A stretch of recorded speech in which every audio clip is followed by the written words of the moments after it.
한번 해보겠습니다. 왜냐면은 어쩌면 우리의 수건 사업이 될 수도 있는 게 왜 민주진보 쪽에는 보도 채널이 없지? YTN이나 연합뉴스 TV 보면은 이 사람들이 하고 있는 게 전혀 나는 공정하다고 느끼지 않아요. 거기다가 기존의 종편이 있죠? 네. 지상파는 민주화만 되면 그때부터 공정해지기 시작해가지고 요당만 물어뜯어. 민주당만. 그러면은 YTN 지금 분명히 시장에 나오려고 하는 건 맞죠? 그런 것 같죠, 기사가. 그리고 마사회랑 몇 개 지분이 사실은 정부 소유니까요. 그거를 팔면 최대 여기, 주주가 바뀌죠. 여기 지금 최대 주주로 한국경제가 참여하려고 한다. 저번에 그 한경닷컴 기자 나왔었잖아요. 네, 맞습니다. 한국경제는요. 그 조선일보랑 아니 주주들이 재벌들이에요. 그렇죠. 예를 들면 LG, 삼성 이런데 재벌들이 주주라고 대주주라고 했다고. 근데 이 사람들이 지금 YTN을 가져가면 어떡해? 안 되죠. 그래서 그냥 지금 우리는 안 되죠. 어떤 언론의 그 예상은 한겨레가 될 거다라고 하면서 그 논거가 되게 유치해. 이 정부가 진보 정권이니까. 아이, 그건 아니고요. 저 사실 뉴스 채널이 없어가지고 저 편집실에서 앉아 있을 때는 하루 종일 뉴스를 틀어놓거든요. 무슨 뉴스가 가장 핵심인지를 봐야 되니까 주로 안 보는데 YTN을 틀어놔요. 그나마. 근데 그게 갖고 싶어다 보면 이렇게 시선이 갈 때가 있잖아요. 그러면 빨간 자막이 부글부글할 때가 있어. 저게 저딴 거를 뭐 보도 가치가 뭐가 있다고. 그럼 우리도 지금 한번 그런 채널을 한번 가져보는 건 어떨까 이런 생각에 이런 주제를 갖고 온 거죠. 네, 그것도 맞고 저는 어떤 생각을 하냐면 이제 종편이나 보도 전문 채널을 허가하던 시대는 끝났다. 그냥 등록제로 바꿔라. 방통위 뭐 하고 있냐. 이 얘기를 드리고 싶습니다. 그러네요. 예, 그래서 이 종편도 허가제에서 등록제로 다 바꾸시고요. 예, 사실은 허가제라고는 하지만 거의 승인에 가까워요. 종편도 보도 전문 채널도 그래서 다 바꾸기를 권합니다. 그러면 그리고 진입 장벽이 이제 기초 자본금이 있어요. 종편이 지금 3천만 원. 그다음에 보도 전문 채널이 400억인가 뭐 있어요. 그 기준도 대폭 낮춰라. 이게 저의 주장입니다. 그렇게 해서 한번 과거에 그렇게 보수 세력이 주장했던 자유시장 경제 논리로 한번 방송에서 경쟁해 보시죠. 그리고 네. 미국처럼 진영을 확실히 표시하는 거예요. 네, 네. 우리 공화당 지지, 네. 민주당 지지처럼. 그럼 진짜 재밌을 것 같아요. 밤에 제가 새벽에 들어가서 이제 씻고 침대에 누워서 제일 먼저 하는 게 채널 돌려보는 거예요. 자려고. 텔레비전을 보려고 보는 게 아니라 채널을 돌려보는데 저 뒷폰으로 가면은 막 20년, 30년 전 전원일기 같은 재방송을 하고 있어. 근데 저런 채널도 있는데 광고도 거의 없어요. 아마 저거는 광고를 억지로 배당받은 것 같은 느낌의 광고 몇 개 하는 그런 채널들이 수십 개야. 근데 제대로 된 보도를 하는 채널 한 개 없다는 게 너무 슬프더라고요. 그래서 그거 방법은 YTN을 뭐 한겨레에 준다, 뭐 YTN을 어떻게 한다 이것도 논의하고 현실이니까 더 중요한 건 그 국회 과방위의 민주당 의원님들이 언론에 대해서 좀 깊이 고민하셔야 돼요. 네. 그래서 지금은 더 이상 종편을 허가제로 묶어둘 이유가 없어요. 이게 딱 네 방송만 보수 네 방송만 허가를 했잖아요. 예. 보수도 10방송 허가하면 거기서 또 진보 보수 논조가 나와요. 그렇겠죠. 상대성이. 시장 때문에. 왜냐하면 4개 중에 JTBC 다 다르지 않습니까? 그런데 이게 10개쯤 되면 더해요. 이게 막 분화되거든요. 그래서 그 등록제로 바꾸시고요. 특히 보도 전문 채널.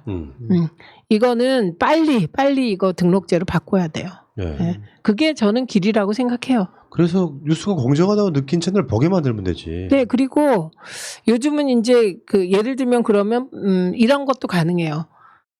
지금 이 각자 유튜브 하고 계신 분들이 케이블의 보도 전문 채널 하나를 운영할 수 있어요. 그럼 IPTV 다 들어가니까.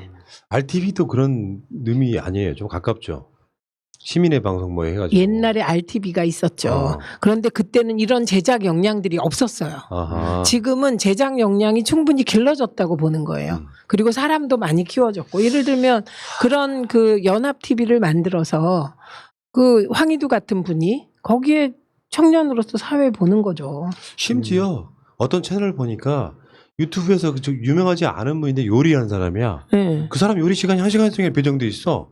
그러면은 그런 보도 채널 하나를 꼭 YTN 문제가 아니라 요런 성향의 채널들 하나 만들어 가지고 각 방송사별로 새날 같은 방송이 2시간 맞고 그렇죠, 2시간 맞고 그렇죠. 이렇게 24시간 돌리는 거야. 네. 아.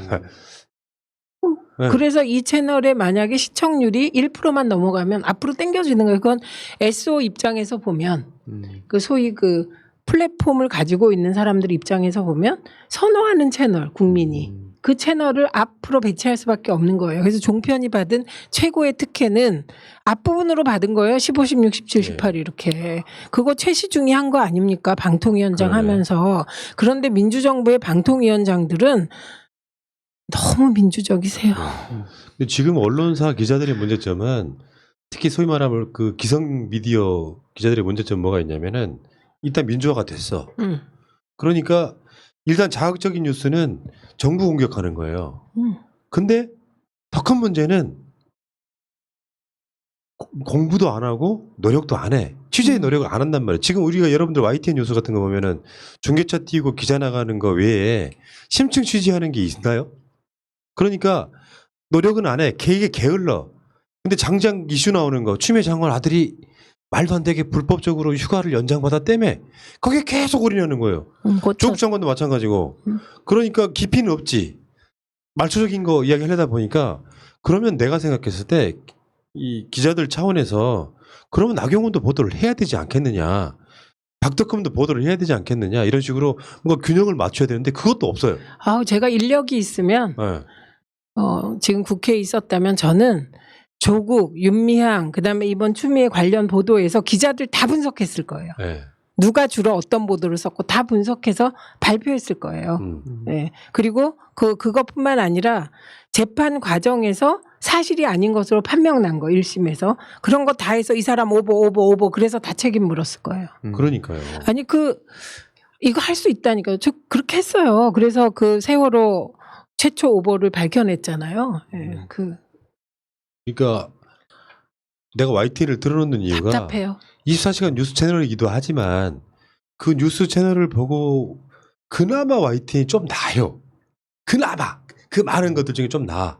평상시 때 뭐 정편을 아예 안 보는 건 뭐 당연한 거고. 근데 YTN을 보고 있으면 속이 터지는 거예요. 일단 기자들이 너무 노력을 안 한다. 뉴스 자체가 되게 단편적이어서 또 나도 가끔씩 그런 고민을 하거든요. 내가 매너리즘에 빠지면 안 된다고 생각이 들어서 안정감대로만 가면 똑같은 뉴스밖에 안 하기 때문에. 근데 사실 우리 같은 사람들은 한계가 있단 말이에요. 하다못해 괜찮은 사람 하나 패널로 구하려면 들어가는 비용이 만만치가 않아서 함부로 지르지도 못하는 거죠. 그리고 원래 우리 방송의 취지가 이제 보통 일반인들도 방송할 수 있다. 사실 YTN이나 MBC의 배현지보다 낫다고 생각하는 우리 나름대로 자부심 때문에 출발한 방송이란 말이에요. 근데 우리는 그 금액적 제약이 있다고 치고 그런 데는 지금 막 정부 보조금까지 들어간 것들이잖아요. 정부 보조금을 받으면서도 정부를 제일 먼저 까. 참 민주화된 거죠, 그거는. 연합뉴스가 그렇죠. 많이 받죠. 그래서 어쨌든 지금 이 문제는 YTN에서 정부 지분을 매각하는 거, 그래서 최대 주주를 바꾸는 이거는 뭐 한 언론사 차원이기 때문에 구조조정의 의미가 없는 거죠. 근데 지금 필요한 건 자유를 줘야 돼요. 이게 보수 기득권층의 방송에게만 자유를 주면 안 되고 이게 진보적인 목소리를 낼 수 있는 쪽에도 자유를 줘야 돼요. 방송할 수 있는 자유를. 그럼요.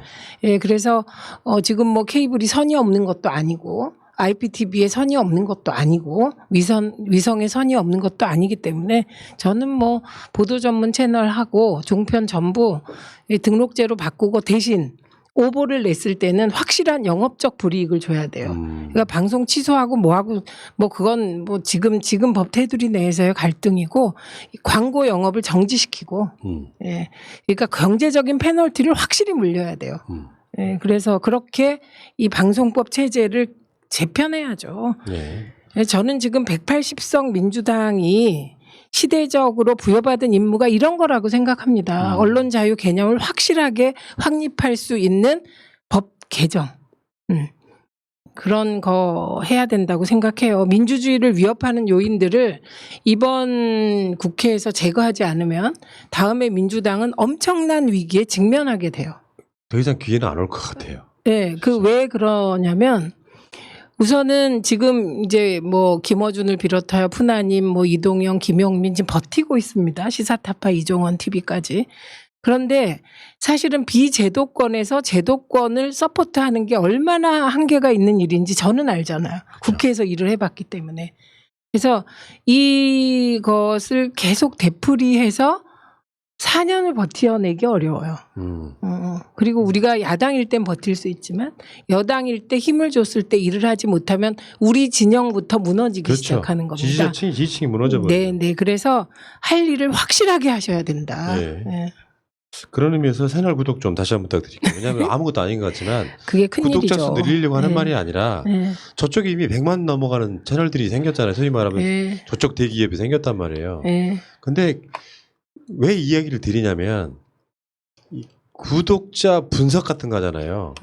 이 에피소드 소모하는 데 있어가지고 근데 구독자 비율이 50%밖에 안 됩니다. 아, 그래요? 나머지 분들은 구독 안 하신 분들이 보고 있는 거예요. 좀 노력을 하셔가지고 구독 좀 해주시면 네. 꼭 새날이 아니라도 민주 진보 진영에 마음에 드는 채널들은 구독하고 보시는 것이 무슨 거기다가 무슨 꼭 돈을 내야 된다 이런 건 아니니까 일단 구독으로부터 좀 여러분들이 출발을 해주시면 더 힘이 날 거다. 근데 이슈가 없으면 구독자가 안 늘어요. 그 상태에 계속 정체되어 있는 거예요. 아. 저쪽은 안 그런데. 그런데 그게 이제 야당이니까 그래요. 그런데 중요한 거는 이런 시기.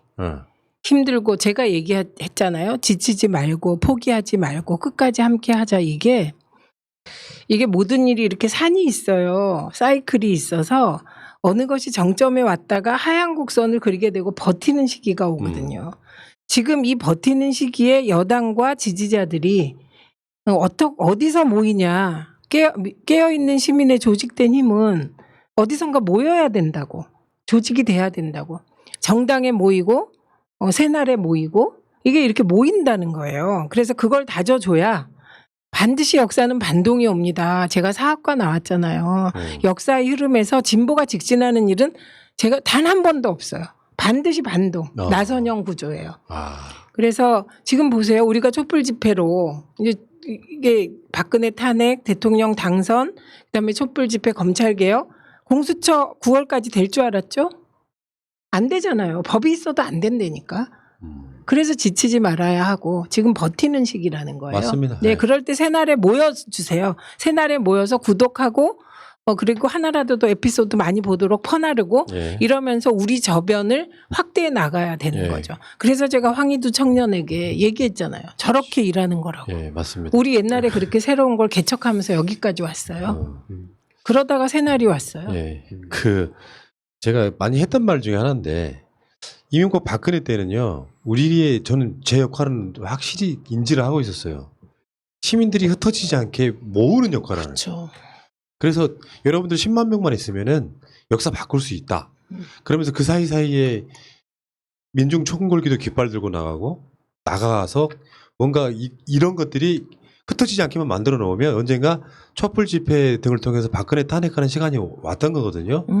마찬가지로 오히려 지키는 게 더 어렵죠. 지금은. 그렇죠. 그러니까 우리가 도전자일 때는 오히려 더 쉬웠을지 몰라요. 지키는 건 어마어마한 스트레스를 갖고 있어요. 맞아요. 그러니까 이슈가 없잖아요. 그러면 많은 분들이 보지도 않고 그냥 가만히 있어. 그러다가 이슈가 빵 터지면 그때 와서 구독자나 이 조회수 이런 것들이 빵 늘어요. 그것보다는 상시적으로 지키는 분들이 좀 많아졌으면 좋겠다 이런 거죠. 네. 알겠습니다. 자.